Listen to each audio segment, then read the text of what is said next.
My boyfriend's ex-girlfriend had a car accident, and her memory stopped at the year they were madly in love. To help her regain her memory, they rekindled their romance at my engagement party, kissing passionately in the rain while driving my convertible. But they hit and killed a pedestrian. Naturally, my boyfriend ordered me to take the blame and pay compensation for his ex-girlfriend. He said Diana couldn't handle any more shocks. I responded lightly, "Oh, she can't handle it? Then you deal with it yourself."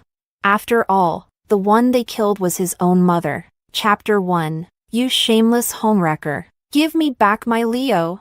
On the day of my engagement party, while I was still basking in the sweet atmosphere of finally getting what I wanted, I turned around to see a woman in a hospital gown suddenly burst through the door. She pointed at me and started cursing. It was Leo's ex-girlfriend, Diana. Before I could react, Diana rushed forward and slapped me hard across the face. She yanked my hair violently. "You be *TCH. How dare you seduce a man away from me?" I was completely stunned. When I came to my senses, her other hand was already reaching to tear off my clothes. *T. Don't you love seducing men? Let me see just how filthy you are. Leo! In my panic, I instinctively shouted Leo's name. Only then did he snap out of it, pushing Diana away and shielding me behind him. "We broke up a long time ago. Why are you even here?" Looking at his sulky expression, I felt a complex mix of emotions. But Diana, upon hearing this, burst into tears right in front of Leo. Her eyes were filled with disbelief as she looked at him. "Leo, you just proposed to me yesterday, and today you're with this sly fox?" She then flaunted the ring on her hand, the one that men are only allowed to buy once in their lifetime. I remembered Leo telling me just a few days ago that his slot had been used up by his scummy brother. Turns out, he lied to me. That ring was now on Diana's finger. A wave of bitterness welled up inside me as I looked at it. She sniffed hard, as if she were about to break apart. Then she raised her hand and slapped Leo across the face. "You scumbag!" Leo was caught off guard by the slap, frowning. "Are you out of your mind?" But when he noticed the hospital gown she was wearing, he hesitated for a moment. It was as if he suddenly realized something, and he walked over to her with a smile. He reached out to wipe away her tears. "All right. Stop crying. It won't look good if you keep crying. Haven't I already prepared an engagement party for you?" He glanced at the untouched food on the table. Then, holding Diana's hand, he led her to the table and thoughtfully pulled out the seat at the head of the table for her. Only then did Diana stop crying, but she glared at me angrily. "Then who is she?" "She's..." Leo glanced at me instinctively but couldn't meet my eyes. "She's just an actress I hired. I didn't want to get nervous, so I hired someone to practice." Seeing the evasiveness in his eyes, a fire ignited within me, burning so fiercely that I could hardly breathe. With a cold smile, I said, "That's right. I'm just an actress." After he wrapped his arm around Diana's shoulders and said, "Everyone here, please be my witness. Diana will be my wife from now on." He left the room without looking back. "Diana, be good. I'll go pay her." Amid the congratulations of friends and family, Leo affectionately ruffled Diana's hair and chased after me. He grabbed my arm. "Chloe, you saw it. Diana has amnesia." As I met his serious gaze, I suddenly felt a wave of indifference. "Don't blame her. She means no harm. She just loves me too much. I don't want her to be too sad. We'll reschedule the engagement party. Once I help her regain her memory, she'll naturally accept reality. Diana has never been unreasonable. So, the engagement party would be rescheduled after all." After saying that, he deliberately raised his voice toward the room. "I've already paid the balance. You can leave now." And then Diana's playful voice followed. "Give her another 100. She acted pretty well." I felt a lump form in my throat, my nails digging into my palms. After a delayed pause, I managed to mutter, "All right." As I turned to leave, Leo snatched the keys to my convertible from my hand. He weighed them in his hand, flashing me a knowing smile. "Diana's never ridden in a convertible. I'll take her for a spin later." And on the way back, I saw something that made my heart stop. On the day of our engagement party, my fiancé, driving my convertible, was passionately kissing his ex-girlfriend in the rain. How absurd. While I was still staring at the direction where they disappeared, unable to calm myself, I received a call from Leo's father. The old man's voice trembled, choking up for a long time before he finally spoke. Chloe, where are you and Leo? Why can't I reach him on his phone? Your mother-in-law had a car accident. She's in the hospital right now, being resuscitated. The doctor says it doesn't look good. Chapter 2. After hearing the news, I hurriedly offered a few words of comfort to the old man, then turned and called Leo, but his phone was off. Helpless, I flagged down a taxi and rushed to the hospital ahead of him. By the time I reached the floor Leo's father had told me about, the sound of crying echoed throughout the hallway. I saw Leo's father sitting on the ground, weeping uncontrollably. I was about to step forward to comfort him, when he shot me a red-eyed glare. Why are you only getting here now? His face quivered with rage as he pointed a finger at me, shouting, "Aren't you supposed to be rich? Why didn't you get here earlier and take your mother-in-law to a better hospital? How could she?" As he spoke, he clenched his fists, beating his chest in agony, shaking his head repeatedly. As for your marriage to Leo, maybe it's better to just call it off. I couldn't help but think back to when I first started dating Leo. Just because I was 3 years older than Leo, he and his mother made every effort to make things difficult for me. In response, I would always bring gifts to visit them during every holiday. I even busied myself around their house like a daughter-in-law. I thought my sincerity would be enough to win them over, but they didn't even bother showing up for the engagement party. And now, they wanted to blame me for the pain of losing a wife. I couldn't help but feel a deep sense of coldness, but I wasn't about to argue with an old man, especially since he had just lost his wife. So, I turned and spoke to the police officer handling the case to get the details. The accident had occurred not far from the hotel where Leo and I were hosting our engagement party. Leo's mother had been on her way to pick up some leftover food, but she was struck by a speeding car and thrown far away. Despite the hospital's best efforts, she died from her injuries. As he spoke, the police officer pulled up a piece of surveillance footage from the scene. Due to the car's excessive speed, the camera wasn't able to capture the license plate of the vehicle involved. However, we believe we'll be able to identify the driver soon through other surveillance networks. As I watched the light blue convertible speed through the frame, my eyelid twitched, especially when I noticed that there were 2 people in the car, a man and a woman. A bad feeling began to rise within me, and with just one glance, I recognized the jacket worn by the man in the passenger seat. It was the one I, as a fashion designer, had personally created for Leo for our engagement party. Every stitch and thread had passed through my hands. How could I not recognize it?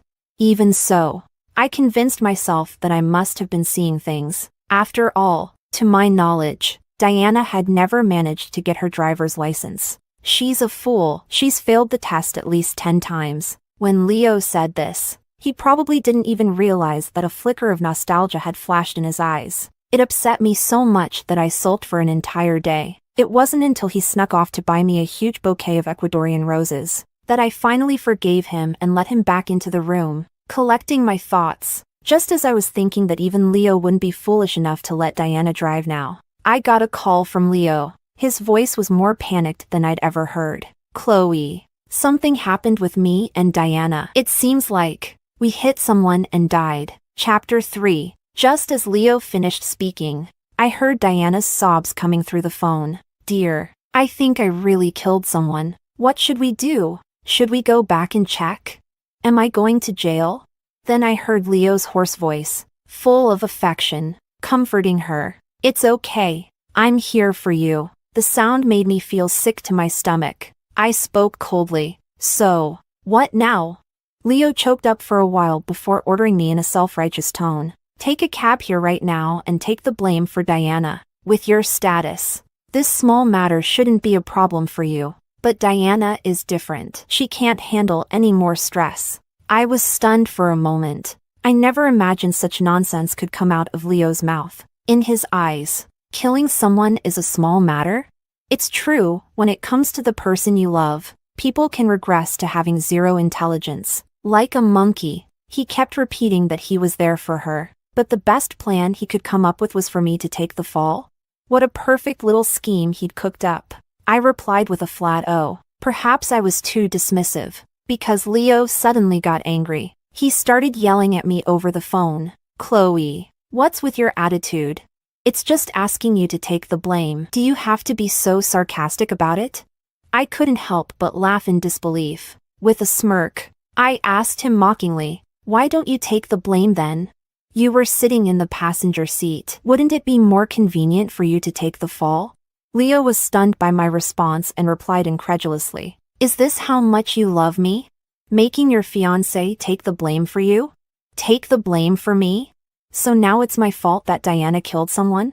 I really have no idea how blind I must have been to fall for a man like him. I was so furious I snapped back at him instinctively. "Do you even know who you killed? It was your mother." To my shock, Leo actually laughed. "How did I not see you were this kind of person before? Selfish and inconsiderate. And now you're even cursing my mom. I think I need to seriously reconsider our relationship." Whatever. I barely held back from screaming at him in the hospital and quickly hung up. I turned and was about to leave the hospital, but Leo's father grabbed me from behind. "Leaving so soon? Even though you and Leo are done, you were together once. You still have to pay the compensation and funeral costs for my wife. And we're going to pick the most expensive cemetery. Your mother-in-law isn't used to cheap graves. The urn has to be made of golden enamel wood. As for the compensation," I cut him off with a smile. "Go ahead. How much do you think would be appropriate?" 3 million. "No, 5 million. He immediately held up 5 fingers. "And that's me being generous. I haven't even counted my son's breakup fee." Just as he finished, I turned to the police officer who was standing nearby with a frown. "Officer, in this situation, can I file extortion charges?" Seeing the officer nod and start walking toward us, Leo's father released me, giving me a hard shove. "It's my son's bad luck for falling for such a heartless ingrate. Get lost. Don't dirty my sight anymore." The officer glanced at me, smirking. "You should avoid marrying into a family like this." "Thanks for the concern." I nodded politely. "We're already breaking up." I sent a message to Leo that I had already written out, but I hadn't expected that just as I reached the stairwell, I ran straight into the two of them, Leo and Diana, arriving late and looking frantic. Chapter 4. Dear, I'm so scared. Diana, pale-faced, clung to Leo. Leo, his fingers trembling, kept reassuring her. "Don't be scared. We're just here to check. What if the person isn't dead? At most, we'll just pay for the medical bills. It's just medical expenses. Chloe can afford it. Besides, no one knows we're the ones who hit them. We'll just say we were passing by and decided to help." Hearing that, I couldn't help but laugh. So this is what they mean by being generous with someone else's money. Leo froze when he caught sight of me. "Chloe, what are you doing here? You actually had the nerve to follow me to the hospital?" He suspiciously peeked around, looking behind me. Then, with a confused expression, he asked, "Dad, why are you at the hospital too?" But before his father could respond, Leo noticed the police officers in the distance, and his face turned ashen. Diana also shrieked in panic. "Why are the police here? Could it be that they already know about us?" Before she could finish her sentence, Leo quickly covered her mouth with his hand. He shot me a vicious glare. "Stop following me. If you're not here to take the blame for Diana, don't expect to see me again." I shrugged indifferently and pointed behind me, kindly reminding him, "Aren't you going to see your mom one last time? If you don't go now, you won't get another chance." But instead of reacting, Leo spat at my feet. "Stop talking nonsense. You're just saying all this to get my attention, right? Well, Chloe, let me tell you something. We're done. Didn't you get the memo?" I smiled, holding up our chat history in front of Leo. "I dumped you a long time ago. You're breaking up with me?" Leo gritted his teeth in disbelief. Just as he was about to say more, the police, alerted by the commotion, started walking toward us. Seeing this, Leo grabbed Diana and quickly fled the hospital. That day, Leo's father suffered a heart attack from his rage. Though he was saved, a stroke left him with a crooked mouth and paralyzed on one side of his body. He was admitted to the hospital. Out of a sense of duty, I decided to organize a funeral for Leo's mother. The night before, I sent messages to Leo's friends and family, but the responses were either "oh" or "okay," or other dismissive replies. Leo's best friend, Marco, even took the opportunity to lecture me. Sis-in-law, no offense, but taking it out on Leo's family isn't right. Clearly, Leo had already told everyone to disregard the funeral, but it didn't matter to me anymore. Whether Leo's mother's funeral was grand or not wasn't my concern. As long as my conscience was clear, that was enough. When the time came to view the body, only Marco showed up, and I wasn't surprised. But as soon as he saw Leo's mother's body, his eyes widened in shock. What? What's going on here? Didn't Leo say you were just mad at him?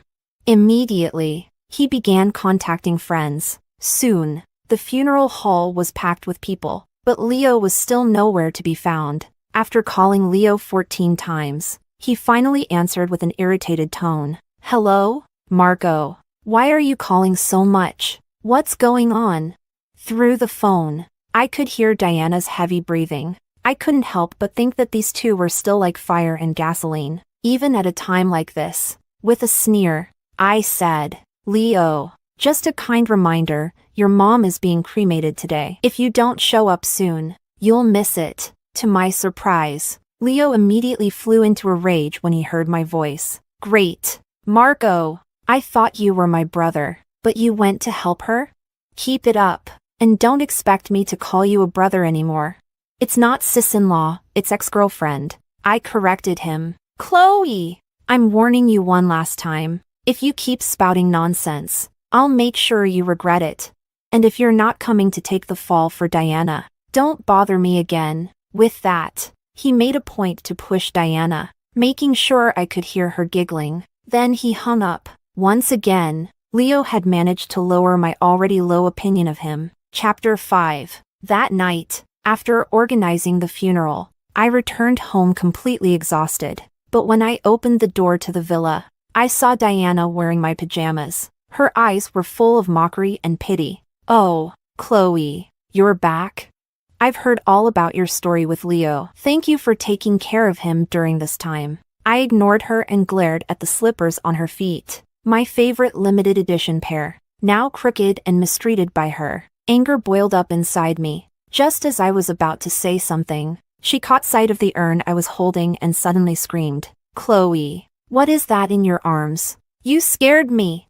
Leo, hearing the noise, poked his head out of the kitchen. When he saw me, his face instantly darkened, and he stormed over, spatula in hand. Before I could react, he smacked the urn out of my hands. Chloe, you never stop, do you?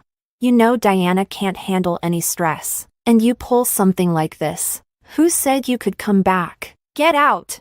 I stared blankly at the ashes scattered on the floor. Then I looked up and laughed. This is my house. If anyone's leaving, it's you two. Sensing the tension rising, Diana stepped in, pretending to play peacemaker. Chloe, don't be angry. You must be misunderstanding. There's really nothing going on between Leo and me. He's just been kindly helping me regain my memory, and I've remembered a lot. I won't get in the way of your relationship. Did she really take me for a fool? Finding memories in bed, and yet she still had the nerve to claim there was nothing between them?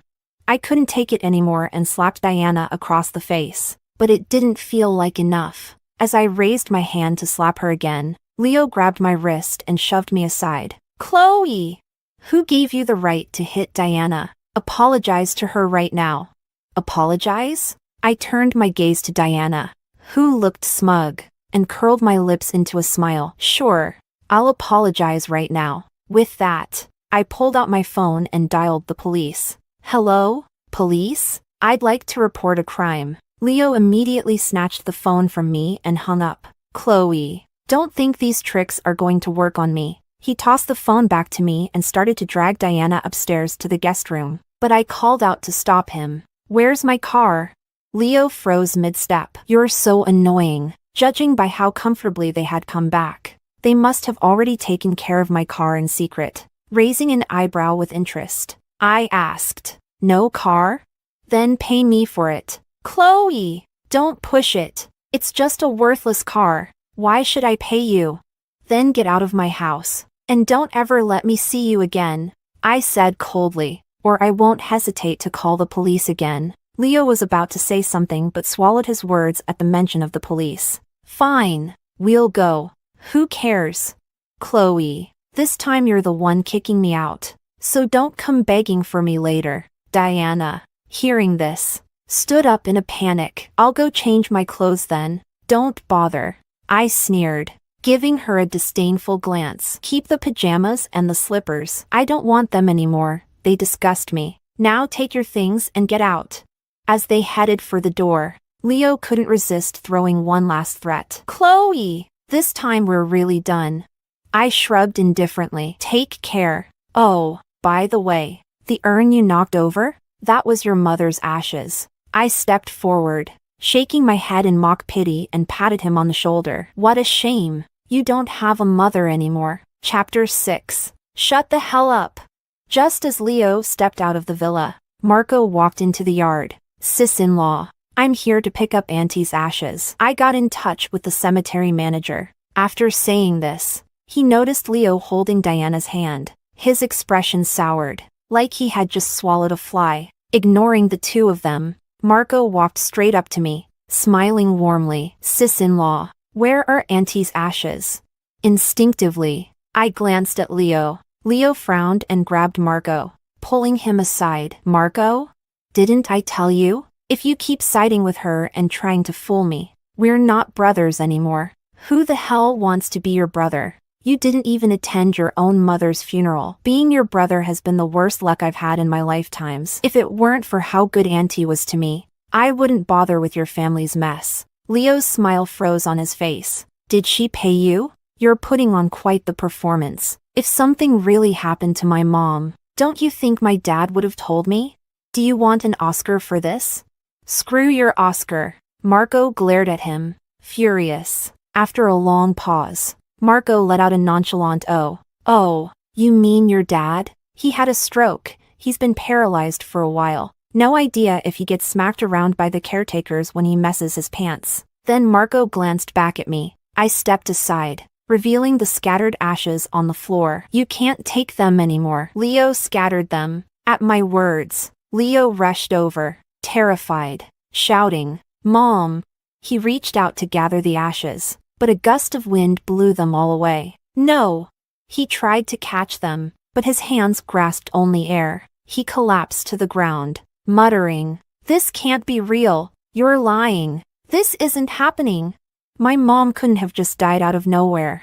Oh, right. I said. I forgot to tell you, your mom was killed by your precious Diana. That's bullshit.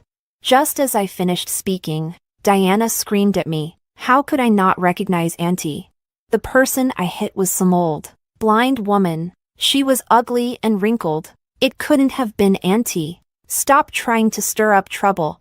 But before I could respond, Marco suddenly spoke up, looking at Diana with pure disdain. How did I never realize how ugly you are before? He then glanced at Leo with contempt. This is what's got you so smitten that you don't even recognize your own mother? You must be very hungry. With that, he turned and walked out of the yard without looking back. Leo and Diana quickly chased after him. Chapter 7. The next time I saw Leo, it was already noon the next day. In just one night, he seemed to have aged 10 years, his hair streaked with gray, his cheeks sunken, even the wrinkles at the corners of his eyes had deepened. I thought that, after learning the truth, he might finally show some remorse. But to my surprise, the moment he saw me, he flew into a rage. His eyes were fierce, glaring at me with hatred. Chloe! I talked to my dad. If you had just transferred my mom to a better hospital in time, she wouldn't have died. It's your fault she's dead. I couldn't help but think, like father, like son. Seeing him poised to come at me in a fit of rage, I quickly stepped back into the villa, hiding the baseball bat behind me. He sneered, his tongue pressing against his cheek. Since you're heartless, don't blame me for being ruthless. Just then, a group of police officers entered the yard, led by Diana. Officers. It's her! Tears welled up in Diana's eyes as she pointed at me. Heartbroken. She's the one who killed Auntie with her car. Auntie was always so good to her. But just because she couldn't make it to the engagement party, Chloe cruelly ran her over. As she spoke, Diana broke down, crying hysterically. Not only was she pinning the blame on me, but she was implying it was intentional. She was trying to destroy me. But then Leo suddenly played the good guy. Officers, this really isn't Chloe's fault. She had too much to drink that day. I should have stopped her from driving. If anyone's to blame, arrest me. His words earned him a stern rebuke from the police. Nonsense. It's not up to you to decide who we arrest. You knowingly let your fiancé drive drunk, and now you're trying to cover it up. Do you even realize that's a crime, obstruction of justice? I really underestimated Leo. His tactic of sacrificing a pawn to protect the king was played flawlessly. Let's see what kind of storm they can stir up next. Soon, one of the police officers turned to a man dressed as a mechanic. Take a closer look. Is this the person who took the car to the scrapyard that day? I didn't need to guess. It was obvious Leo had already bribed him. But the man still pretended to carefully examine me before nodding. Yes, it was her. As soon as he spoke, Leo and Diana exchanged satisfied smiles. The investigating officer then addressed me. You're Chloe, the owner of the sky blue Porsche, correct? I nodded. The officer's tone softened a bit. You are suspected of causing a fatality while driving under the influence. Please come with us to the station for further investigation. Fortunately, I had prepared for this, or today would have ended very differently. I said, I'm willing to cooperate. But I suggest the officers listen to this recording before making any decisions. Suddenly, the frantic voices of Leo and Diana came from my phone speaker. Chloe, Diana and I have run into some trouble. It looks like we hit someone. Dear, I think I really killed someone. What do we do? Should we go back and check? Am I going to jail? I hit some blind old woman. She was ugly and old. There's no way it was Auntie. Stop trying to stir things up.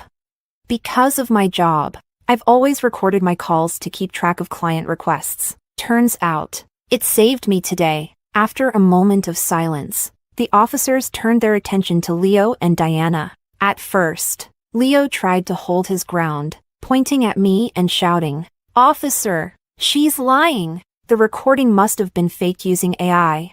But the police replied, "We'll take it back for analysis to determine if it's real." At this point, Leo suddenly panicked, desperately trying to distance himself from Diana. "Officer, it was her. She was the one who made me do it. Without her, I wouldn't have had the guts to cover it up, even if you gave me 100 chances. Really, it's all because of that wicked woman seducing me." Just moments ago, he didn't seem worried about being charged with obstruction. He must have thought that I, in order to protect myself, would drag him out of trouble too. But reality isn't a novel, and he didn't understand that the law treats everyone equally. Now that he's facing prison time, he's eager to kick Diana aside. How realistic. Diana, whom he had just thrown under the bus, stared in disbelief at first. Then, her face flushed with anger as she shouted, "That's bullshit. I told you from the start I didn't even have a driver's license. Who insisted I try driving? And who swore they could fix everything and took me to destroy the car? Now you're trying to back out? No way. If I'm going down, I'm taking you with me." With that, Diana raised her hand like a schoolchild tattling to a teacher. "Officer, I was the one driving that day. It was him who pressured me to do it. And he's the one who made me run after the accident. It was his idea to get Chloe to take the blame. He's also the one who drove me to destroy the car." After finishing her rant, Diana shot Leo a smug glare. Chapter 8. Leo was left speechless, and he turned to look at me. Then, he collapsed at my feet, sobbing uncontrollably. "Chloe, I know I was wrong. I was terrible before. I wasn't even human. I failed you and your sincere love. Please, give me another chance. Let's start over. This time, I'll give you my whole heart. I don't want to go to jail." Oh, so, that's what he was really worried about, not going to jail. Seeing me frown, Leo seemed to find a glimmer of hope. He wiped his tears and forced a smile at me. "I knew you'd have a way, right? As long as you're willing to spend the money to get me out. We won't need to buy a new villa after we get married. We'll just live in this old house. I don't mind. I couldn't help but laugh. What? Is he really trying to play the role of someone who refuses to suffer even the slightest inconvenience? Even the nearby police officers shook their heads in disbelief. Leo kept rambling. You won't even have to take care of my dad. Just put him in a fancy nursing home for a few grand a month and, before he could finish, I raised my hand and gestured for him to stop talking, smiling with amusement. I said, "What's this? You've read too many novels? Do you think I'm some all-powerful CEO who can fix everything? Did you really not understand the simple fact that the law catches up to everyone eventually? Did all those years of education go to waste?" Perfect. I clicked my tongue. You can go in and take some extra courses now. Originally, as a family member of the victim, Leo could have submitted a letter of forgiveness, allowing the court to reduce Diana's sentence.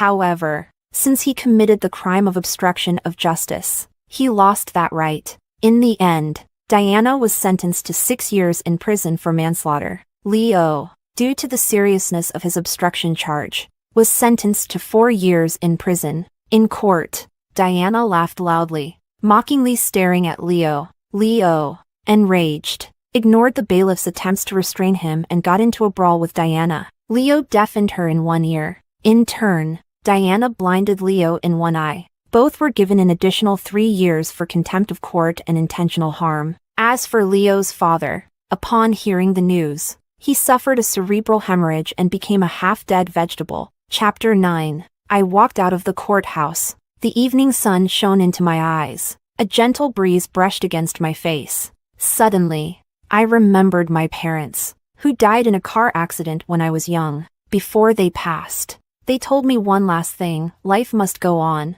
and people must keep moving forward. I'm sure their spirits are watching over me. With that, I took my first step forward.